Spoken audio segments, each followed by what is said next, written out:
émission présentée ce soir par Mickaël Texier. Bonsoir. Bonsoir Jean-Christophe. Et au sommaire, on parle du Vendée Globe, Mickaël. Et oui, une classe du Mans est impliquée dans le Tour du Monde de Tanguy de la Motte sur un bateau sponsorisé par une entreprise sartoise, Initiative.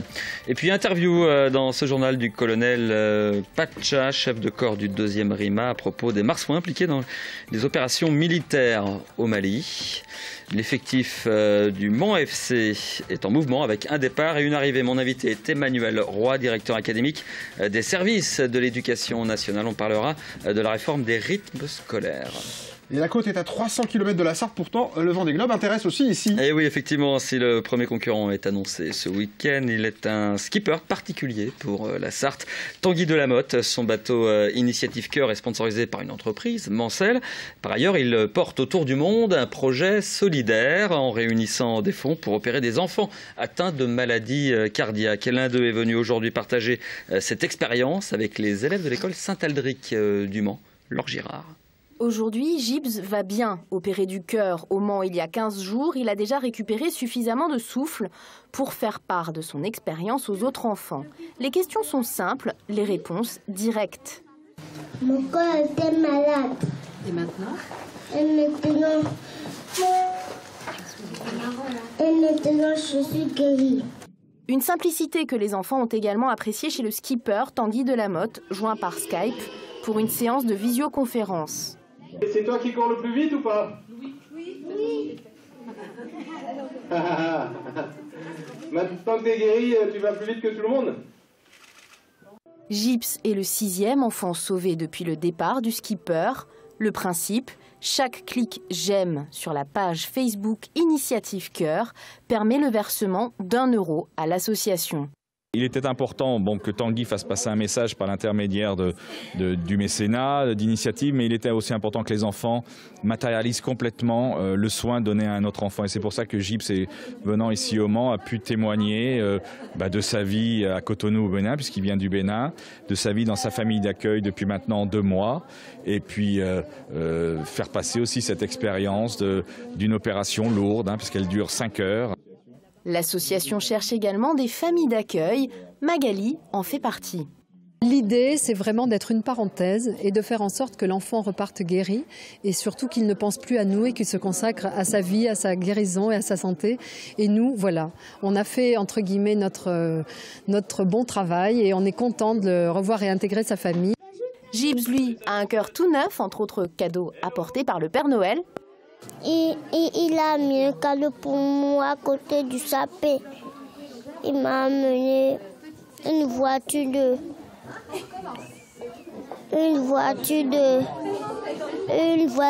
policier. Et l'initiative est déjà un succès. À 15 jours de l'arrivée du skipper, déjà 8 enfants en ont bénéficié. Ah, la voiture de policier avait du temps à sortir, mais elle est venue. On s'en sujet maintenant, on parle du centre Simone Signoret de Bulsan, qui a un répit supplémentaire. Oui, puisque le tribunal de grande instance du Mans a reporté hier l'audience du directeur du centre socioculturel au 7 février prochain. Le centre connaît de graves difficultés financières. Les salaires de janvier devraient être payés, notamment grâce aux 5 000 € d'aide des MJC ligériennes. Le centre qui lance un appel aux dons et attend toujours de savoir si la caisse d'allocation familiale lui retire ou non son agrément, ce qui sera déterminant pour son avenir. Les candidats manifesteront à Paris mardi prochain aux côtés des salariés de Virgin, Arcelor, PSA ou encore SFR. Des salariés qui s'opposent depuis le 9 janvier à la fermeture programmée de l'usine du Lude et aux conditions de licenciement qui leur sont proposées par la direction. Et un mot sur l'intervention française au Mali maintenant, à laquelle participent les marsouins du 2e RIMA. Effectivement, au total, 2500 soldats français sont déployés actuellement au Mali, parmi eux les marsouins du camp d'Auvour. Et même si l'armée reste volontairement évasive sur le nombre d'engagés et sur les missions exactes de ces marsouins, pour raison de sécurité, nous nous sommes entretenus avec le chef de corps du 2e RIMA, Florent Clavel. Pourquoi le 2e RIMA a-t-il été le premier régiment dépêché au Mali ? Donc le 2e RIMA, en fait, était dans le dispositif normal de l'armée de terre d'alerte, ce qu'on appelle l'alerte Guépard, qui est une alerte qui revient régulièrement, où on demande à un certain nombre d'unités de l'armée de terre d'être en alerte renforcée, rapprochée, prête à sortir des quartiers, soit en quelques heures, soit en quelques jours. L'Afrique est-elle un terrain bien connu de vos hommes ? Oui, le deuxième RIMA, il a une longue habitude, je dirais depuis les années 70, où il est intervenu pour la première fois au Tchad, et sa professionnalisation qui est en même temps. Très régulièrement, on envoie dans des missions de présence ou opérationnelles en Afrique. Ça peut être le Tchad, ça a été le Sénégal, on est intervenu dans à peu près toutes les régions d'Afrique. Avez-vous reçu le soutien des Sarthois? On a eu beaucoup de lettres de soutien qui sont arrivées. Et donc, et on valorise aussi les contacts, notamment de manière à ce que plus les gens verront, et on pense notamment aux enfants, je dirais, nos soldats adorent qu'on leur envoie les dessins. Mine de rien, c'est important pour eux, même ceux qui sont célibataires, ils adorent ça. Donc s'il y a des jeunes enfants, des écoles qui veulent envoyer des dessins au régiment et on les retransmettra aux gens qui sont sur place, c'est extrêmement bienvenu pour le moral des soldats. Et il est l'heure maintenant d'accueillir votre invité, Mickaël. Allez, on parle de la réforme des rythmes scolaires avec vous, Emmanuel Roy, directeur académique des services de l'éducation nationale. Bonjour. Bonjour. L'idée, c'est de faire le point le plus clair possible et rappeler un peu les conditions de cette réforme à venir. Les communes doivent se décider avant quand et pourquoi? Alors déjà, la réforme, c'est d'en finir avec la semaine de 4 jours que personne ne défend, pour passer à une semaine à 4 jours et demi. Les communes, effectivement, ont un rôle important puisque la durée de classe l'après-midi va être réduite de 3h à 2h15. Et donc, il y a un temps à prendre en charge par les collectivités territoriales. L'important pour le moment, l'importance du jour, c'est de savoir qu'est-ce qu'on va faire pendant cette durée de 45 minutes, comment on s'organise, et ensuite, est-ce qu'on va travailler le mercredi ou est-ce qu'on demande le samedi? Alors les choses les unes après les autres. D'abord, ce temps supplémentaire, il serait pris en charge en fait par des salariés des communes, c'est ça? Les enfants seront pris en charge par des salariés des communes? Au jour d'aujourd'hui, quand il n'y a pas classe, il y a des enfants malgré tout qui sont à l'école. Tôt matin, il y a des garderies qui sont organisées et il peut y avoir le soir, là aussi, des accueils, des études, etc. Donc, le temps nouveau, c'est 45 minutes de plus de temps que les collectivités territoriales savent organiser avec effectivement leurs intervenants et sous leur responsabilité. La question du mercredi ou du samedi, c'est au libre choix des communes. Quelles sont les conditions pour choisir? Parce que le choix est un petit peu contraint malgré tout, je crois. Alors, c'est pas complètement au libre choix des communes dans la mesure où le principe c'est le mercredi. Et le samedi c'est une dérogation. Donc il faut trouver les conditions et que les communes effectivement sachent motiver pourquoi est-ce qu'elles vont choisir le samedi. On sait qu'il y a des certain nombre de conditions préétablies. Non, pas aux conditions, si j'ose dire, préétablies, au sens où ce qui compte c'est effectivement localement ce qui est la priorité pour la commune et pour l'enfant.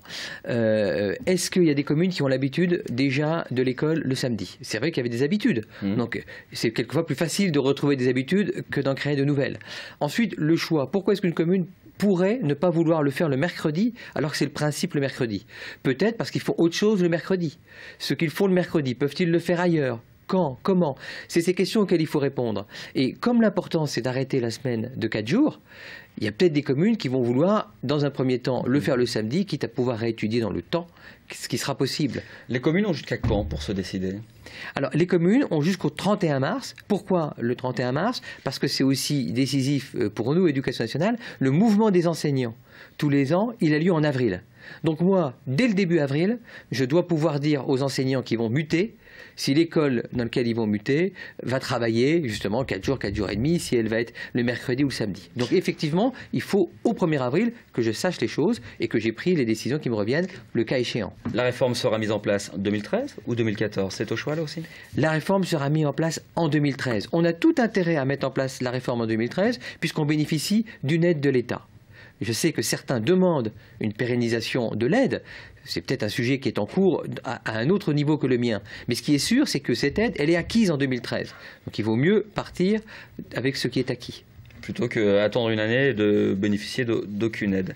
Emmanuel Roy, merci beaucoup d'être venu sur ce plateau. Merci. On ouvre maintenant une page de sport avec les 24 heures du Mans 2013. Oui, puisque le 1er février, c'est-à-dire très bientôt, sera dévoilée la liste des 56 engagés pour cette édition. On attend de voir notamment si Pescarolo et Sébastien Loeb se sont associés. En tout cas, aujourd'hui, l'ACO a indiqué que 71 équipages postulent pour prendre le départ le 22 juin prochain. Seule information, 41 voitures en LMP1 et LMP2, le reste pour les catégories GT. Et sport toujours avec l'effectif du Mans FC qui est en mouvement. Et oui, en mouvement avec un départ immédiatement compensé par une arrivée. Le partant, c'est Doumbia. L'arrivant, c'est le défenseur Wadou, Yannick Morfin, Amoun Chamsoudine. Mamadou Doumbia, le défenseur ivoirien, a souhaité lui-même mettre fin à son contrat avec le Mans FC. Un divorce à l'amiable qui n'amènera aucune indemnité de transfert au club manceau, mais qui permettra à celui-ci de réduire sa masse salariale. Mamadou Doumbia faisant partie des gros salaires du club, environ 20 000 € mensuels. Le Mans FC n'a semble-t-il pas été pris de court, puisqu'on connaît d'ores et déjà son successeur. Il s'agit d'Abdeslam Ouadou. Ce dernier compte plus de 180 matchs en Ligue 1, 68 sélections avec le Maroc. Il était sans club depuis quelques jours après la résiliation de son contrat avec son club formateur Nancy. Pas d'indemnité de transfert donc à payer pour le Mans FC. Et on termine sur une initiative gustative. Oui, celle d'un étudiant sartois. Il a créé un site internet communautaire autour des bons plans en cuisine pour les cordons bleus du dimanche. Il n'en vit pas, mais ça lui prend tout son temps. Lucille Conté. Cuisinez avec les ingrédients que vous avez dans votre frigo, variez les recettes sans dépenser trop d'argent. C'est le concept du site internet créé par ce jeune sartois étudiant en école d'ingénieur. Parmesan râpé, j'en ai un peu moins de 200 grammes, j'en ai 100 grammes. J'ai 200 grammes de beurre, donc ça très bien. Des œufs, j'en ai pas mal, j'en ai une boîte, donc j'en ai à peu près 6. Simplement pour 2 personnes, en utilisant tous les ingrédients donc, que j'ai listés. Une fois les ingrédients répertoriés, une liste de recettes apparaît. Les prix et le nombre de calories sont précisés pour chaque plat. Ces recettes sont ajoutées par des blogueurs partenaires et par des internautes qui partagent leurs idées. On se constate que le public finalement qui essaie d'utiliser, qui a envie de s'impliquer, il n'y a pas tant d'étudiants que ça, parce que c'est pas très connu, mais c'est beaucoup de mères de famille qui en fait souhaitent avoir des idées et avoir une évaluation du prix de la cuisine. C'est ça on se rend compte, c'est ça qui plaît beaucoup. Le but du site, c'est aussi d'éviter le gaspillage. Mathieu a par exemple des bananes à utiliser rapidement. iCuisto lui propose un dessert prêt en 5 minutes et facile, car au départ, l'étudiant n'est pas un grand cuisinier. J'étais intéressé par bien manger. Je n'étais pas intéressé par la façon de faire la cuisine, par faire des choses compliquées. Non, simplement de bien manger. J'en avais marre simplement de manger. Quand je me retrouvais dans les rayons d'un magasin, j'ai toujours l'impression d'acheter la même chose, de ne pas découvrir, de manger tous les jours la même chose. Toutes les semaines, c'était répétitif. Et au final, je découvrais rien et c'était un peu fatigant, c'était un peu usant. Mathieu veut poursuivre le développement de son site, simplifier l'utilisation. Mais cette activité reste un loisir pour le jeune étudiant. Ce cuistot en herbe n'en fait pas son métier. Et puis attention, si vous prenez la route ce week-end, la neige est attendue dans le département dès cette nuit. Plus d'informations dans la météo de Romuald Besson. Merci Mickaël, c'est la fin de cette édition. Retour dans l'information en direct lundi à 18h30 sur LMTV. Bonsoir.